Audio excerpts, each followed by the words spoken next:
All right. Hey, welcome back. Thanks for joining me, Bobbie Bailey with M Agency, talking a little bit more about why bringing EI to marketing is so critical.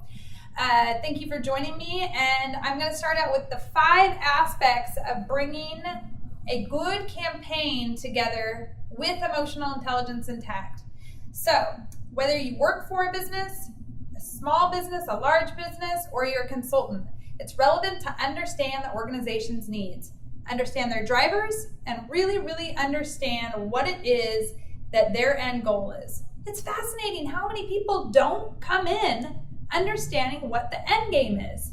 I'm telling you, that happens time and time again. People just drive in the back seat and don't really take that forward, really aware, being super aware of what the drivers are. So be aware of your organization's needs, because that's going to really help in step 2. And step 2 is really just making sure that your needs are in balance with the organization's needs and not getting out of balance. When you start behaving in ways that benefit you versus the organization that you're working with, that's an out of balance, and that's not using emotional intelligence. So really being aware of the balance between your needs and the organization's needs. So there's lots of examples that I can use in that. And really, as a consultant, if you really want a specific project in your portfolio and you push a client toward using that idea because you know that it aligns with your portfolio, that is a bad alignment of your needs and a client's needs. Shame on you. So yes, the third step would be fight the right battles. So learn when to give up on what your recommendation is. Learn that you only really want to push when it's the right timing, because if you fight too many battles, you will not be presenting with emotional intelligence. You really need to collaborate and really be able to accept that other people are going to have ideas and you're going to need to follow. Even if you're the leader of the group, following your team is one of the best leadership qualities you can bring.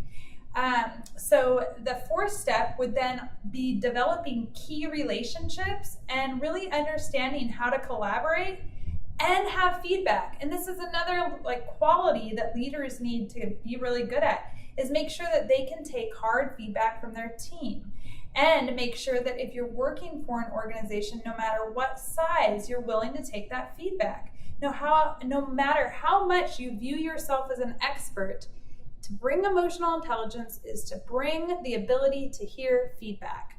So step 4 reminder is to just be aware of those relationships and how you're interacting in them. And then the 5th step is really going to be making sure that with the people that you're doing the work for, whether it's a large business that you're working for or a consulting agency, as I said before, make sure that the people you're working for know that you're anticipating the future. Always make sure that the leaders of the campaigns you're doing are not shocked, either in a good way or a bad way. If there's great results, they should have some awareness from you before you're delivering a report that you anticipated the future.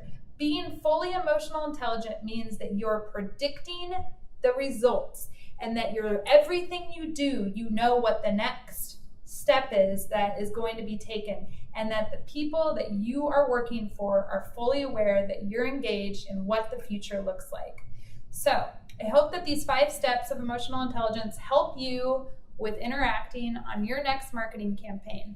Really appreciate your time and have a fantastic Wednesday. Yes.